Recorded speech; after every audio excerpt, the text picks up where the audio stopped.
Welcome to my YouTube channel Amil Shah Sheikh learn economics with Amil. આજે આપણે આપણા ધોરણ 12 અર્થશાસ્ત્ર પાઠ નંબર 7 વસ્તી એનો મહત્ત્વનો મુદ્દો વય જૂથ પ્રમાણે ભારતની વસ્તી એના વિશે અભ્યાસ કરશું. તો વિદ્યાર્થી મિત્રો, બિલકુલ ઇઝી મુદ્દો છે. આપણે અમુક ડેટા જે છે એ યાદ રાખવાના છે. તો આપણને એ ખબર હોવી જોઈએ કે આપણા ભારતની કુલ વસ્તી જે છે એમાં કઈ ઉંમરના વ્યક્તિઓની કેટલી વસ્તી છે. નાની ઉંમરના બાળકો જે છે એ કુલ વસ્તીમાં બાળકોની કુલ વસ્તી કેટલી છે. શ્રમના પુરવઠામાં જે કામદાર વર્ગ જે છે એની વસ્તી કુલ કેટલી છે. અને વૃદ્ધ વ્યક્તિઓ જે છે 65 વર્ષથી ઉપરની એજવાળા જે વ્યક્તિઓ જે છે એની વસ્તી કુલ વસ્તીમાં કેટલી છે એને આપણે સમજવાનો પ્રયત્ન કરીએ. આંકડાકીય માહિતી ઉપરથી આપણને અંદાજ આવી શકશે. તો વિડીયો આપણે સ્ટાર્ટ કરીએ. તો સૌ પ્રથમ વય જૂથ પ્રમાણે ભારતની વસ્તી એટલે દેશની વિવિધ વય જૂથમાં વિભાજન. આપણી જે વસ્તી જે છે બરાબર, એ વસ્તીનું વિવિધ વય જૂથમાં એટલે ઉંમરમાં, એજ ગ્રુપમાં આપણે એજ ગ્રુપ પાડતા હોઈએ તો એ એજ ગ્રુપ પાડવું એટલે કે વય જૂથનું વિભાજન કરવું, વર્ગીકરણ કરવું, એને જ કહેવાય વય જૂથ પ્રમાણે ભારતની વસ્તી. ઇઝીલી છે, કારણ કે આપણને ખબર છે કે એક બાળકો હોય, પછી યુવાનો હોય અને પછી બિલકુલ નિવૃત્ત વ્યક્તિઓ હોય. તો આપણે 3 વર્ગ પાડ્યા બરાબર. તો એને આપણે કઈ રીતના વર્ગ પાડી શકીએ છીએ? તો આપણા અભ્યાસક્રમમાં 0થી 14 વર્ષ સુધીના લોકો, એટલે કે 0થી 14 વર્ષના હોય એ કુલ વસ્તીમાં એની કેટલી વસ્તી છે એ. પછી 15થી 64 વર્ષની એજ જે છે એ ગ્રુપ, એટલે એ વિભાજન બરાબર. અને ત્રીજો વિભાજન છે 65 વર્ષથી ઉપરના, 65 વર્ષથી ઉપરની વયના લોકો કેટલા છે. તો આ રીતના 3 વર્ગ પાડી દીધા. 0થી 14 વર્ષની વયના કેટલા લોકો આપણા ભારતની કુલ વસ્તીમાં છે એ.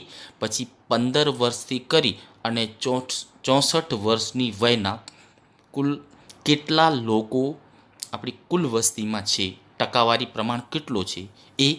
અને 65 વર્ષથી ઉપરના હોય એવા કુલ કેટલા લોકો છે કુલ વસ્તીમાં, એની ટકાવારી, એને સમજવાનું છે. તો અહીં આપણે કોષ્ટક જે છે એ આપેલું જ છે.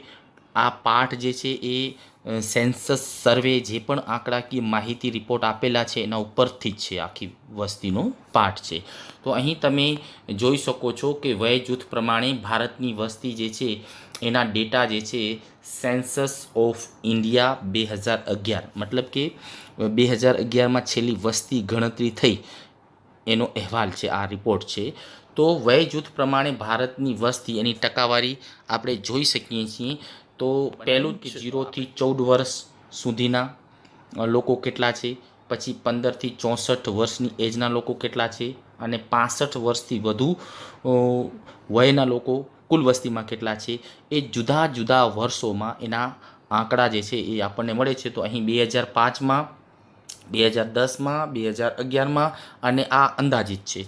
તો સૌ પ્રથમ 2005માં કુલ વસ્તીમાં 0થી 14 વર્ષની વયના લોકો કુલ વસ્તીમાં, કુલ 100% વસ્તીમાં કેટલા છે. તો કેટલા હતા? તો 32.78.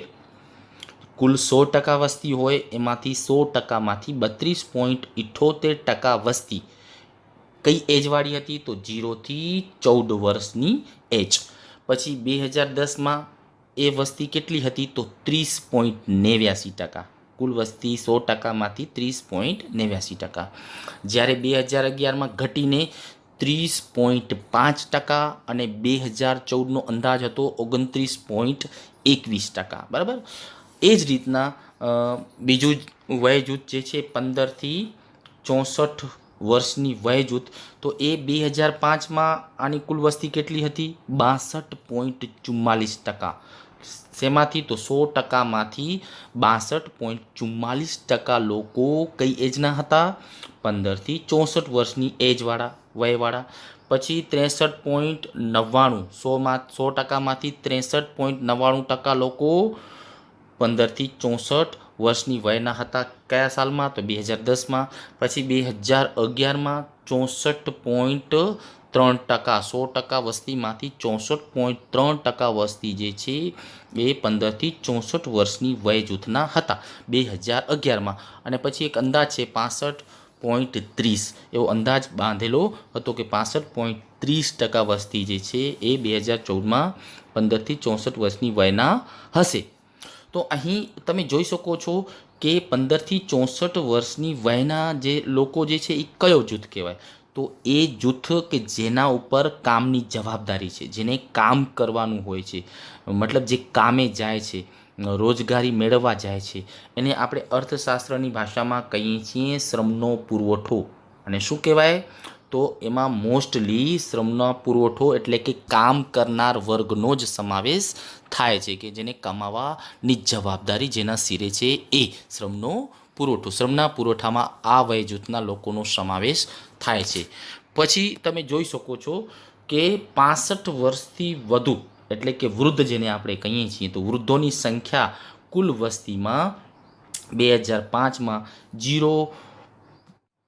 4.78 એટલે કે 4.78 100%માંથી માત્ર 100% વસ્તીમાંથી 4.78% વસ્તી વય 65 વર્ષથી વધુ વયના હતા. પછી 100% વસ્તીમાંથી 5.12, પછી 100% વસ્તીમાંથી 5.2 માત્ર ઓછી છે. આપણને ખબર છે કે 65 વર્ષથી ઉંમરના લોકો જે છે, વૃદ્ધો જે છે એ મોસ્ટલી એની લાંબી એજે જીવતા નથી, એટલે એની વસ્તી ઓછી હોય.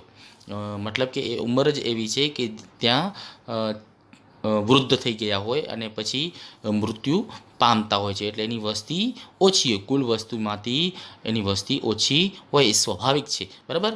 છતાં પણ તમે જોઈ શકો છો કે 2005માં 4.78% વસ્તી હતી વૃદ્ધોની, મતલબ 65 વર્ષથી ઉપરના, અને તે વધીને 5.12 થઈ, પછી 5.2 થઈ, એ પણ વધારો છે. અને 2014માં 5.49% થવાનો અંદાજ હતો. જે બાબત શું સૂચવે છે કે વૃદ્ધો જે છે એને સારી સારવાર મળી રહી છે, એટલે વધુ એજ એની જે સરેરાશ આયુષ્ય છે, સરેરાશ આયુષ્ય એટલે કે એવરેજ એજ જે છે એ વધી રહી છે, સારી આરોગ્યની સુવિધા મળી રહી છે, એ પણ એનો સંકેત આપણે કહી શકીએ છીએ. અથવા તંદુરસ્ત જીવન જે છે એ જીવી રહ્યા છે, એટલે વૃદ્ધો લાંબા વર્ષ સુધી જીવી રહ્યા છીએ. આ ટકાવારી આંક વધતો દેખાય છે, એનો અર્થ જ એ નીકળે છે, એનું તારણ જ એ નીકળે છે. એ જ રીતના ઉપરના 0થી 14 વર્ષની એજવાળામાં પણ એવું છે કે પહેલે 32.78 હતા, પછી 30.89, 30.5 અને છેલ્લે 29.21. તો આમાં જે છે ને 0થી 14 વર્ષની એજવાળા લોકોની ટકાવારીમાં આપણને ઘટાડો દેખાઈ રહ્યો છે. તો એનો શું તારણ નીકળે છે? તો એનો તારણ એ નીકળે છે કે હવે જન્મદર જે છે એ ઘટી રહ્યો છે. કારણ કે નવા બાળકો જન્મે ને તો એ 0થી 14 વર્ષની એજમાં આવે, તો એનો આંકડો પહેલાં કરતાં 2005 કરતાં 2011 અને 2014ના અંદાજ પ્રમાણે ટકાવારી આંક ઓછો છે, જેનો મતલબ એવો થાય છે કે લોકો હવે વસ્તીના જે અમુક કુટુંબ નિયોજનના કાર્યક્રમનું પાલન કરી રહ્યા છે, જેના લીધે જન્મદર જે છે એમાં ઘટાડો નોંધાઈ રહ્યો છે, જેના લીધે આ ગ્રુપમાં રહેલી વસ્તી જે છે એની ટકાવારી પ્રમાણ જે છે એ ઓછો દેખાય છે આપણને. અને જ્યારે શ્રમના પુરવઠામાં શું દેખાય છે કે 65.44 હતું, એમાંથી 63.99, પછી 64.3 અને 63.30. તો શ્રમના પુરવઠામાં સમાવિષ્ટ થતી વસ્તી જે છે એની સંખ્યા વધતી દેખાય છે. તો એનો અર્થ એવો થાય છે કે આ એક સારી બાબત છે કે જેમ શ્રમના પુરવઠામાં વધારો થાય તેમ તે દેશનો આર્થિક વિકાસ થાય છે. બાળકોની સંખ્યા ઓછી હોય, આ બાજુ શું છે? આ બાળકો છે, બરાબર. ઉપરનો ગ્રુપ બાળકો છે ને આ બાજુ 65 વર્ષથી ઉપર શું છે? એ વૃદ્ધો છે. તો બાળકો અને વૃદ્ધોને બાદ કરી તો એ વર્ગ કયો વધ્યો? 15થી 64 વર્ષનો વયવાળો જૂથવાળો જે છે એ વધ્યો. જેને આપણે શું કરવાનું હોય છે, જેને શ્રમ કરવાનું હોય છે, કામ કરવાનું હોય છે. તો આ કામ કરનાર વર્ગની સંખ્યા જે છે આપણા દેશમાં વધી રહી છે, જે સારી બાબત કહેવાય. મતલબ કે આપણો દેશ વિકાસ કરશે, વિકાસ માટે એ સારી બાબત કહેવાય. હવે આનું જ આલેખ આપેલું છે. જો આ આલેખ બનાવવું એકદમ સિમ્પલ છે. આપણને ખબર છે કે આલેખ બનાવવા માટે બે ચલ હોય છે, એક સ્વતંત્ર ચલ હોય અને એક પરતંત્ર ચલ હોય છે. અહીં સ્વતંત્ર ચલમાં શું છે, તો આપણને ખબર છે કે સમયગાળો હંમેશા OX ધરી ઉપર આવે. તો આપણને સમય પ્રમાણે માહિતી, આંકડાકીય માહિતી ઉપરના કોષ્ટકમાં આપેલી જ હતી કે 2005ની માહિતી, 2010ની માહિતી, 2011ની માહિતી અને 2014ની માહિતી. અને બીજો ચલ છે પરતંત્ર ચલ. હવે એમાં આપણને ખબર છે કે પરતંત્ર ચલ એટલે કે વય જૂથ. તો વય જૂથ માત્ર એક જ ગ્રુપની અથવા એક જ વર્ગની વય જૂથ નથી. વય જૂથ 3 ટાઈપની હતી. 0થી 14 વર્ષનું વય જૂથ, પછી 15થી 64 વર્ષનું વય જૂથ અને 65 વર્ષથી ઉપર. તો 1, 2 અને 3 એ પેટાચલ બને. કયા? 0થી 14 વર્ષ એ પેટાચલ એક, પછી 15થી 64 એ બીજો પેટાચલ અને ત્રીજો છે 65 વર્ષથી ઉપર. એટલે કે 3 પેટાચલ બને. તો આ બાજુ શું આવે? વય જૂથ આવે. શું આવે? વય જૂથ આવે. OY ધરી ઉપર વય જૂથ આવે અને વય જૂથ 3 પેટાચલ છે એટલે 3 સ્તંભ બને. તો અહીંયા તમે જોઈ શકો છો 1 સ્તંભ, 2 સ્તંભ અને 3 સ્તંભ. દરેક વર્ષમાં સ્તંભો કેટલા બને છે? 3. દરેક વર્ષમાં 3 સ્તંભો બને છે. અને 3 સ્તંભો કયા છે? તો હમણાં જ અહીંયા લખેલું છે કે એક સ્તંભ 0થી 14 વર્ષનું હશે, બીજો સ્તંભ 15થી 64 વર્ષની એજવાળાનું હશે અને ત્રીજો સ્તંભ જે છે એ 65 વર્ષથી ઉપરની વયનો એજનું હશે. તો એ ત્રણેય સ્તંભો આપણને દેખાય જ છે. આ ત્રણેય સ્તંભો એના જ છે. અહીં તમે જોઈ શકો છો. જો અહીં ત્રણેય સ્તંભો અલગ અલગ છે, આપણને દેખાય છે. તો પહેલો સ્તંભ જે છે, આ જે ડિઝાઇન કરેલી છે, તો આ છે 0થી 14 વર્ષની એજવાળાનો સ્તંભ કયો છે? આ જે નિશાની આપેલી છે એ જ રીતના, મતલબ કે આ 0થી 14 વર્ષનો છે દરેક વર્ષમાં, તમે જોઈ શકો છો. બરાબર. પછી ખાલી કોરું જે છે એ 15થી 64. તો આ અહીંયા બ્લેન્ક દેખાય છે, એ 15થી 64 વર્ષની એજવાળાનો છે દરેક વર્ષમાં. અને ત્રીજું છે બ્લેક કલર જે આપેલું છે, તો એ 65 વર્ષથી ઉપરનું. તો એ જોઈ શકાય છે કે વસ્તીમાં વૃદ્ધોની સંખ્યા ઓછી છે. બરાબર, કુલ વસ્તીમાં. તો આ આલેખ જે છે એ એના ઉપરથી પણ આપણે સાબિત થાય છે કે આ આલેખને જોઈને કહી શકાય છે કે સૌથી મોટા સ્તંભ કયા છે? તો આ દેખાય છે ને, દરેક વર્ષમાં મોટા સ્તંભ આ દેખાય છે. અને આ મોટો સ્તંભ એટલે કે વ્હાઇટ બ્લેન્ક જે છે ઉપરમાં સ્કેલ આપેલું છે કે બ્લેન્ક જે છે એ કયો છે? તો 15થી 64 વર્ષની એજવાળા. અને આપણી આંકડાકીય માહિતીમાં પણ આપણે જાણ્યું કે 62.44% વસ્તી 2005માં હતી, પછી 2010માં 63.99, પછી 64.3% અને છેલ્લે અંદાજમાં 65.30% વસ્તી કોની હતી? તો 15થી 64 વર્ષની એજવાળા. જ્યારે બાકીનો જે આ બાજુનો સ્તંભ જે છે એ કયો છે? તો 0થી 14 વર્ષની એજવાળાનો. તો એ 32.78 છે, પછી 30.89 છે, 30.5 છે અને 29.21 છે. પછી ત્રીજો સ્તંભ જે છે એ સૌથી નાનો છે. આપણને ખબર છે, હમણાં જ આપણે જોયું હતું કે આંકડાકીય માહિતીમાં વૃદ્ધોની સંખ્યા જે છે ઓછી હોય. દરેક દેશમાં વૃદ્ધોની સંખ્યા ઓછી હોય. 4.78, 5.11, 5.2 અને 5.49. તો આ ત્રણેય જુદા જુદા સ્તંભ જે છે દર વર્ષે જેટલી પણ આંકડાકીય માહિતી જે તે વર્ષની આપેલી છે, સામે એનો જે પરતંત્ર ચલ છે વય જૂથ, તો એમાં 3 વય જૂથ છે, 0થી 14, 15થી 64 અને 65થી વધુ. એટલે કે 3 પેટા સ્તંભ બનશે. પેટાચલ 3 છે. પરતંત્ર ચલના પેટાચલ 3 છે. એટલે દરેક વર્ષની આંકડાકીય માહિતી પ્રમાણે 3 સ્તંભ બને. હવે આ જે સ્કેલ જે છે OY ધરી જે છે, OY ધરીનું માપ જે છે સ્કેલ કેવી રીતે બનાવવું? તો આંકડાકીય માહિતીમાં જોઈ લેવાનું કે આંકડાકીય માહિતીમાં સૌથી નાનામાં નાનો આંકડો કયો છે? તો આપણને ખબર છે કે 4.78 જે છે સૌથી નાનામાં નાની સંખ્યા છે. અને સૌથી મોટામાં મોટી સંખ્યા કઈ છે?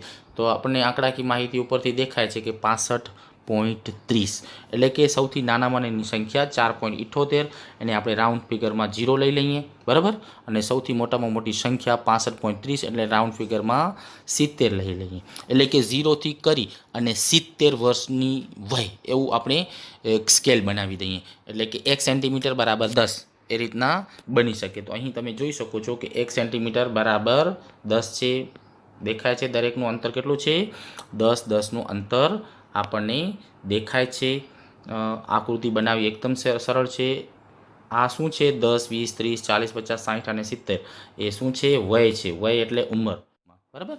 એટલે આપણે અહીંયા 70 જે છે એ રાઉન્ડ ફિગર 70 લીધું છે ને ઓછામાં ઓછું 0 એટલે કે 0થી કહીને 70 સુધીની આંકડાકીય માહિતી ફેલાયેલી છે, બરાબર ને. એ પ્રમાણે જે તે વય જૂથ સરેરાશ આવતું હોય એ સામેનો આલેખ બિંદુ આલેખીને આવી રીતના સ્તંભ પાસેના સ્તંભ આલેખની આકૃતિ બનાવી શકાય છે. આ મુદ્દો જે છે એ ઓલા પહેલા પાઠની અંદર આલેખ અને આકૃતિમાં વધારે સારી રીતે શીખેલા છીએ. પછી આપણે તારણ કાઢ્યા. એ પણ તારણમાં આપણે જોયું ને કે વય જૂથ અનુસાર વસ્તીની વહેંચણી જે છે કઈ કઈ બાબતો અસર કરે છે? તો મૃત્યુદર અને પ્રજનન. મૃત્યુદર એટલે કે જે મૃત્યુ પામે છે એ, અને પ્રજનન એટલે કે નવા જન્મે છે, એ બંને બાબત જે છે વસ્તીના વય જૂથને અસર કરે છે. આપણને ખબર છે કે જો વધુ જન્મતા હોય તો 0થી 14 વર્ષની એજમાં વધુ આંકડો આવશે. જો જન્મદર વધારે હોય, જન્મ દર વધારે જો હોય કોઈ પણ દેશનો, તો 0થી 14 વર્ષની વય જૂથમાં રહેલા લોકોની સંખ્યા વધતી જાય. પછી માની લો કે જો મૃત્યુદર વધુ હોય તો 65 વર્ષથી ઉપરની જો વય જૂથ છે ને એની સંખ્યા જે છે ઘટી જાય. જો મૃત્યુદર વધુ આવતો હોય કોઈ પણ દેશમાં તો 65થી ઉપરની એજવાળા ની કુલ વસ્તી જે છે એ ઓછી થતી જોવા મળે છે. જો કે આપણી આંકડાકીય માહિતી પ્રમાણે 65 વર્ષથી ઉપરની એજવાળાનો ટકાવારી પ્રમાણ જે છે વધતો ગયો છે, મતલબ કે મૃત્યુદર ઘટી રહ્યું છે એવું સાબિત થાય છે. જ્યારે 0થી 14 વર્ષની એજવાળા નો જે વય જૂથ છે એની ટકાવારી ઘટી રહી છે, મતલબ એવો થયો કે જન્મદર જે છે એ ઘટી રહ્યું છે અને મૃત્યુદર પણ ઘટી રહ્યું છે. આ બંને બાબતો અસર કરે છે. પછી આ પ્રકારના ફેરફારો કુટુંબના દરને પણ અસર કરે છે, બરાબર. આપણને ખબર છે કે જો જન્મદર વધુ હશે, જન્મનું પ્રમાણ વધુ હશે તો કુટુંબો મોટા બનશે, એટલે કુટુંબને પણ અસર કરે છે, કુટુંબોની સંખ્યા પણ વધે છે, બરાબર. અને પછી શ્રમના પુરવઠાને પણ અસર કરે છે. જો વસ્તીમાં વધારો થતો હશે, જન્મદર વધતો હશે, તો એ શ્રમનો પુરવઠાનો ભાગ બનવાનો જ છે. 0થી 14 વર્ષ પછી 15 વર્ષમાં એન્ટર થવાનો જ છે. તો 15થી 64 વર્ષનો વય જૂથ જે છે એની સંખ્યામાં, એના ટકાવારી પ્રમાણમાં પણ વધારો થાય છે, બરાબર. તો આ જે છે તારણ, મુખ્યત્વે તારણ નીકળે છે.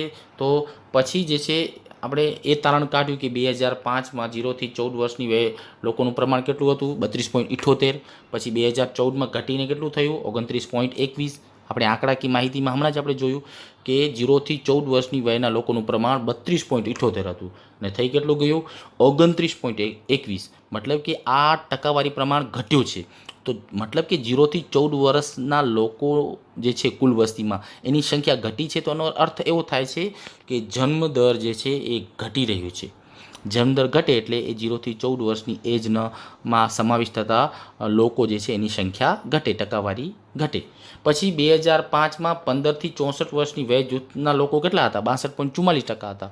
તે વધીને કેટલા થયા? 65.30%. એ પણ આપણે સમજ્યા.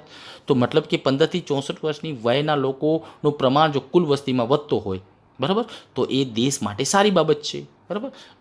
આ વય જૂથમાં મોટાભાગની વસ્તી કઈ હોય છે? આપણે એ પણ ખબર છે કે 15થી 64 વર્ષની એજમાં સમાવેશ થતા લોકો મોટાભાગના કયા હોય છે? તો શ્રમના પુરવઠામાં સમાવેશ થાય. કયા હોય છે? શ્રમના પુરવઠામાં સમાવેશ થાય, જેને મતલબ કામ કરતી વસ્તી કહેવાય, શ્રમનો પુરવઠો કહેવાય. તો શ્રમનો પુરવઠો વધે, 15થી 64 વર્ષની એજના લોકો વધે તો એમ કહી શકાય અર્થશાસ્ત્રની ભાષામાં કે કામ કરનારની સંખ્યા કુલ વસ્તીમાં વધી રહી છે અથવા શ્રમના પુરવઠામાં વધારો થઈ રહ્યો છે, જે દેશના વિકાસ માટે કેવી બાબત કહેવાય છે? સારી બાબત ગણાય છે. દેશના વિકાસ માટે સારી બાબત ગણાય છે. તો વિદ્યાર્થી મિત્રો, આ મુદ્દો જે છે એ તમને બરોબર રીતે સમજાનો હશે. વિડીયો જે છે વારંવાર જોશો તો બરોબર રીતે સમજાશે. કોઈ પણ વિડીયો જુઓ તમે સામે તમારી ચોપડી રાખો, નોટબુક રાખો, બોલપેનથી નોટબુકમાં નોંધતા જશો તો ચોક્કસ તમને આ બરોબર રીતે સમજાશે. આઈ હોપ કે આ મુદ્દો તમને ક્લિયર થયો હશે.